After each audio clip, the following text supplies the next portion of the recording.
Je ne sais pas pour vous, mais en ce qui me concerne, j'en ai plus qu'assez de Didier Bourdon.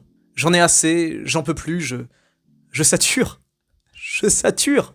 J'ai l'impression qu'il tourne dans une comédie française sur 3. J'ai l'impression de le voir tout le temps, non-stop.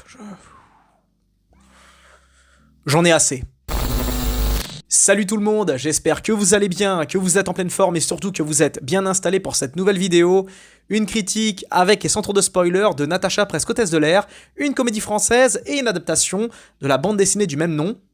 Bande dessinée dont je ne connais absolument rien. Quand j'étais gamin, j'étais plus team Tintin, Astérix, tout ça, donc je ne connais pas du tout. Donc je ne suis pas le mieux placé pour parler de la bande dessinée.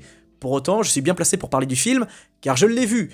Un film qui me donnait plus ou moins envie, car la bande-annonce, je la trouvais relativement cool. Une bande-annonce pleine d'énergie, pleine de good vibes, ça donnait envie. Un film avec un casting plutôt dynamique, même s'il y a quelques rôles en naphtaline, Didier Bourdon, Isabelle Adjani, Fabrice Lucchini, dans le rôle du narrateur. Ouais, très original. En tout cas, j'avais envie de le voir. Même si à la base, j'étais pas parti pour le voir en priorité. Car naturellement, le même jour, ce mercredi, est sorti Minecraft. Naturellement, gros blockbuster américain, tout ça. J'étais parti pour le voir, j'avais payé ma place. Je me pose, parce que même si c'est un film pour enfants, j'ai gardé mon âme de gosse, vous l'avez très bien vu pour ma critique de Blanche-Neige, critique qui m'a valu beaucoup de désabonnements, mais j'assume mes propos et je ne reviendrai sur rien, parce que je suis honnête, tout simplement. Donc, je vais voir Minecraft en me disant, ça va être un bon film pour gosses, ok, d'accord, il y a Jack Black, ok, il y a Aquaman, mais bon, j'ai confiance, j'ai espoir, et j'ai tenu 2 minutes. J'ai pas pu. Je me suis mis dans le mindset que j'avais à 10 ans, et je sais que si j'avais 10 ans aujourd'hui et que j'aurais vu ce film, je me serais barré, ou j'aurais chialé pour sortir, parce que vraiment, dès les 2 minutes, j'ai compris ce que ça allait être. Donc je me suis taillé, je me suis barré de la salle, j'ai même pas cherché, je veux pas savoir si le film est bon, ça m'intéresse pas du tout, et je sais que c'est un film pour gosses, je peux pas juger, mais voilà, j'ai failli à ma mission. Vraiment, j'étais parti pour le regarder, j'ai payé ma place, j'étais déterminé à faire une critique, et j'ai échoué. C'est la première fois que ça m'arrive. Première fois de ma vie que je me casse d'une séance après 2 minutes. En tout cas, en sortant, je suis passé devant une salle qui diffusait Natacha, presque hôtesse de l'air. Le film venait juste de se lancer, donc je me suis engouffré dans la salle. J'ai regardé le film, et si j'avais su, eh bien, je serais resté devant Minecraft. Parce que, oh là là là là là là là là, qu'est-ce que c'était pénible. Et ce qui est le plus pénible là-dedans, c'est qu'on sent qu'il y a des moyens. On sent qu'il y a du budget, il y a du pognon dans la mise en scène. Ça se voit, ça se sent. Des plans en drone, des plans en avion, des plans très propres, très léchés. Du point de vue esthétique, le film est une petite merveille. Mais alors le reste... Je n'ai jamais vu une comédie aussi has-been de toute ma life. Et quand j'ai vu que l'histoire se déroulait dans les années 60, je me suis dit, oh là, ouh là là, je sens bien venir les blagues sur le patriarcat, sur les hommes de l'époque, qui étaient misogynes, machos, tout ça machin, la femme au foyer, à la cuisine, tout ça. Je me suis dit, on va y avoir droit. On va forcément y avoir droit. Ils vont peut-être nous lâcher 1 ou 2 blagues, c'est sûr et certain. Et ben, je me suis pas planté. Enfin si, je me suis planté sur un point. Ils ne nous ont pas fait juste 1 ou 2 blagues là-dessus. Ils en ont fait au moins 15. Je vous jure, c'était insupportable, tellement has-been. Bon, bah déjà, bien sûr, il y a ça, les blagues sur les femmes au foyer, les femmes à la cuisine, les femmes qui doivent se trouver un mari, qui ne sont pas faites pour travailler. Vous avez vu à l'époque comment on était rétrograde? Vous avez vu comment on était rétrograde dans les années 60? Eh ben, on peut plus rien faire, parce que c'est fini. C'est passé. Faut faire comprendre aux gens du cinéma français, aux scénaristes, tout ça, que ça ne sert à rien de fustiger une époque qui est finie. C'est terminé les années 60, c'est terminé l'époque du patriarcat, ça fait plus de 30 ans que c'est fini. On est dans une autre époque, on est dans un autre système. Ça ne sert à rien de boucler et de se moquer sur une période qui avait ses défauts, où effectivement, et à aucun moment j'aurais voulu y vivre dans les années 60, tout ça. Même si on nous sort les 30 glorieuses, tout ça, rien à foutre, je suis très bien dans mon époque, mais arrêtons de se moquer du passé, parce que c'est pas ça qui va rendre justice. C'est beaucoup plus pertinent de se moquer ou de pointer du doigt les problématiques d'aujourd'hui. Vous comprenez la nuance? C'est beaucoup plus intelligent, courageux également, de pointer du doigt les problématiques actuelles sur le ton de l'humour et de la critique, que revenir sur les trucs qui se sont déroulés il y a 60 ans. Ça n'a aucun sens. Et c'est une des raisons pour lesquelles ce film est foiré déjà de base, parce que la critique qui est faite, à savoir du patriarcat, ça blablabla, qui est à juste titre, hein, je comprends très bien, mais l'époque était comme ça, la vie était dure, très dure, les gens étaient se contentaient de survivre, hein, malgré les 30 glorieuses, malgré le fait que les gens vivaient bien par rapport à avant, ça restait une société quand même assez dure, de survie, de travail, ça rigolait pas, quoi. Donc, bon, bah... quand l'époque est dure, les mœurs sont dures, c'est comme ça. Et donc, c'est une des raisons pour lesquelles ce film ne restera pas dans le temps, eh bien, c'est parce que l'humour déjà est cringe, déjà d'une, mais surtout, le propos a 60 ans de retard. Mais bref, l'histoire de Natacha hôtesse de l'air, qu'est-ce que c'est? En gros, Natacha, elle veut devenir hôtesse de l'air, elle peut pas parce qu'elle est trop grande, tout ça, physiquement. Elle arrive par un concours de circonstances à devenir hôtesse de l'air en piquant la place d'une meuf. Mais le truc, c'est qu'au moment où elle s'apprête à embarquer, le ministre, elle s'apprête à embarquer dans l'avion qui transporte un ministre et la Joconde, le ministre joué par Didier Bourdon, hein, incarné à la perfection, un rôle de composition, il est avec sa Joconde, mais pas de bol, des méchants arrivent, des malfaiteurs ou je sais pas quoi, ils arrivent, ils chopent la Joconde, l'hôtesse de l'air Natacha qui s'interpose avec le steward ou je sais pas quoi, ils se font embarquer par les méchants, et... ils se retrouvent embarqués dans une aventure, et bah sur le papier c'est cool, c'est de l'aventure, un petit road movie, pourquoi pas, seulement... c'est linéaire au possible, il n'y a rien de fou, rien de spécialement original, c'est stupide, littéralement. Là, pour le coup, c'est un film pour enfants. Le problème, c'est que montrer aux enfants des films comme ça, pour moi, c'est être irresponsable. Parce que les gosses sont plus intelligents. Ils ne méritent pas qu'on leur montre des produits aussi foireux, aussi stupides, aussi bêtes. Un peu de respect pour les gosses, ils méritent bien mieux que ce truc-là. Vraiment, ça a été une épreuve, hein. Il n'y a pas un seul moment où j'ai rigolé, le seul moment où j'ai rigolé, c'est quand le père s'énerve, où il joue le daron, le patriarche de l'époque, tout ça. On a vu ça en plus dans la bande-annonce, c'est le seul moment où j'ai souri, le reste du temps, c'était... Wow. Et bien évidemment, je ne pardonnerai pas Didier Bourdon, qui encore une fois de plus fait du Didier Bourdon, et humilie sa famille sur des générations, parce que vraiment, c'est malaisant de voir un vieux monsieur de 70 ans, obèse, ventripotent ou je sais pas quoi, faire le bouffon, le guignol comme il fait. C'est malaisant, quoi. Franchement, Didier Bourdon, je pense que je vais consacrer une vidéo sur lui parce que le mec, il a fini par devenir ce qu'il a toujours méprisé, quoi, savoir un gros bourgeois, infâme, sans talent, parce que vraiment, il a perdu son talent avec l'âge. Regardez sa biographie, regardez sa filmographie, il tourne non-stop. Et quand vous tournez non-stop, c'est pas bon, quoi. Vous choisissez vos films, vous choisissez vos productions, etc. Puis lui, plutôt que simplement de continuer un art intelligent, subversif, tout ça, plutôt que de rentrer dans les légendes en incarnant ce qu'il a toujours été, à savoir quelqu'un quand même qui bouscule quelques codes, qui a une intelligence, qui a une réflexion, qui a du talent, il avait du talent, un talent monstre dans les années 90, là c'est un downfall de fou, quoi, juste parce qu'il s'est embourgeoisé, parce qu'il aime bien le pognon, parce qu'il aime bien, il aime bien vivre, sauf que bon, c'est au détriment de nos cellules grises, notre espoir également pour le cinéma, parce que Didier Bourdon rajoute de sa lourdeur, il rajoute sa lourdeur, son poids lourd écrase un peu plus le cinéma français, ce qu'il en reste. C'est terrible, hein, c'est désespérant. Il aurait dû suivre la même voie, le même chemin que par exemple...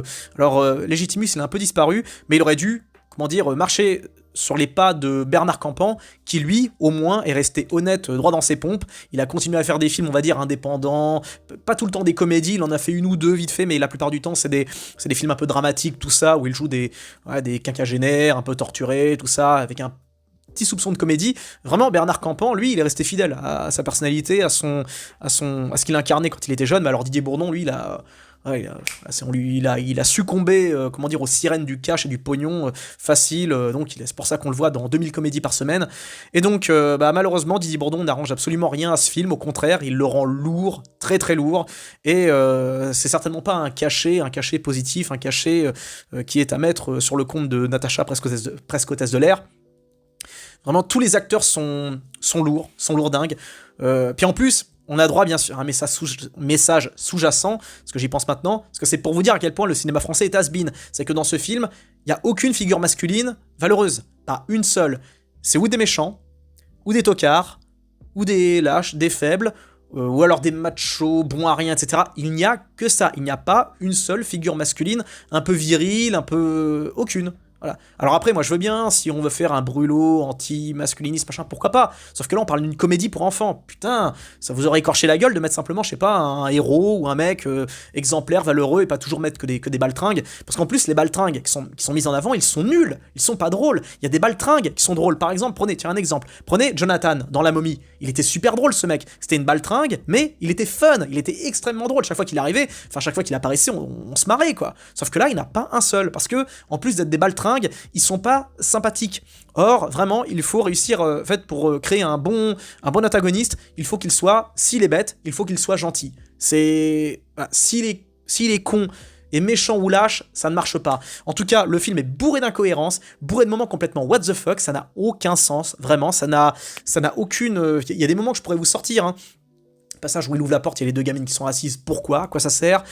Pour ceux qui l'ont vu. Hein. Quoi d'autre encore comme moment qui me viennent en tête ? Il y a un moment où, en gros, il y a Isabelle Adjani qui cabotine, qui pète un plomb et qui tire avec un MP40. Et en gros, bah, elle surjoue son jeu. C'est grotesque, c'est pathétique. Comment Adjani, comment on peut passer de Possédé à la Reine Margot, c'est-à-dire deux performances absolument immenses, on passe de ça à ça, quoi. Ce qu'on voit dans Hôtesse de l'air, c'est minable. Et il y a des plans complètement...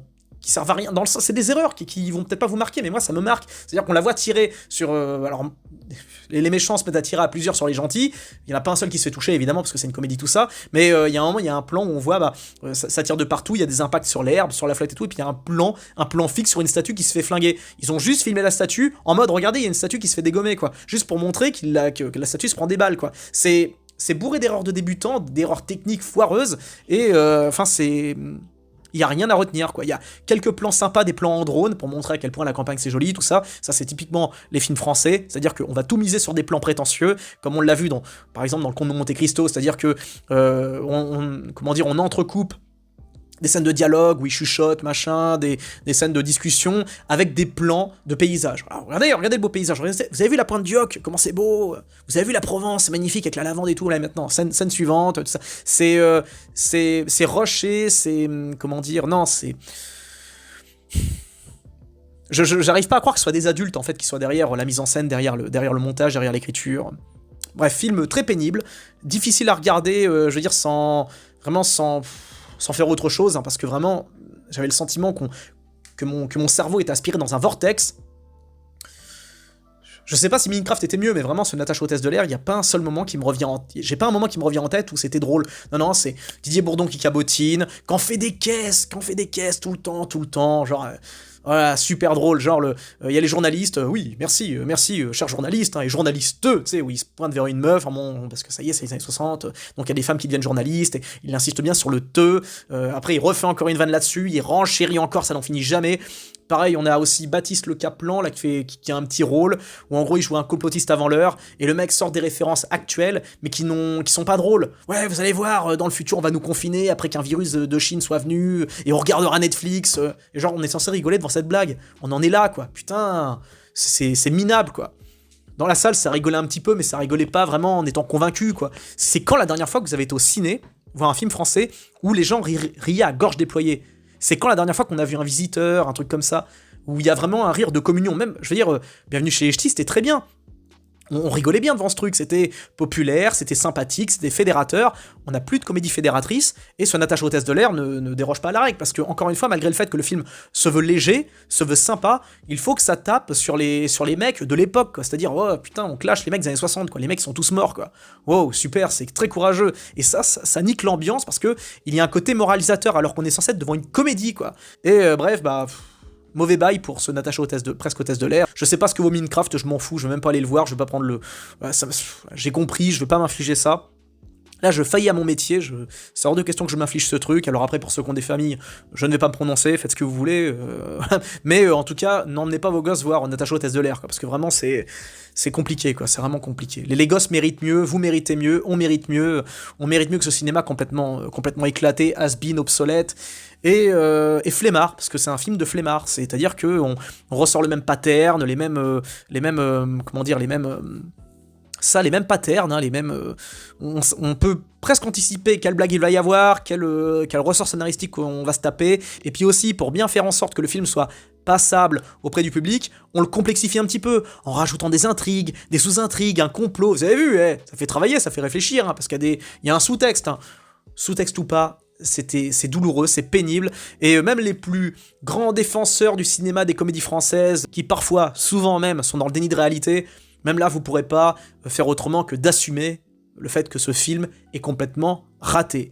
Encore une fois, esthétiquement c'est très propre, musicalement ça va, même si des fois on a des pistes modernes qui n'ont rien à foutre là-dedans, genre na na na na bad girl, na na na na na na. Oui, ils ont mis ce son dans un film qui se déroule en 63, original, et voilà, esthétiquement c'est beau, le jeu de la meuf là qui joue Natacha, elle est très bien, Camilou, elle est parfaite, je la trouve très très bonne dans son rôle. Mais alors les autres sont dans le surjeu, Adjani, Didier Bourdon, à la retraite tout ça, quoi, c'est plus possible. Vraiment, prenez votre retraite, profitez de votre pognon, lâchez-nous, lâchez-nous, place aux jeunes. Et petite mention spéciale à l'acteur qui joue, je ne spoilerai pas son blaze, mais vous verrez bien à la fin du film, c'est la petite surprise. En tout cas, ce mec, je connais pas vraiment. Vraiment, je l'aime bien, ce mec, il a une tête normale, il me fait un peu penser à Vincent McCain, acteur que j'aime beaucoup. Moi, j'aime bien les mecs normaux, les mecs qui sont normaux et qui jouent normalement, quoi. Ça, c'est pas trop demandé, quoi. En tout cas, je l'ai découvert dans la mini-série très passable, Super Mal.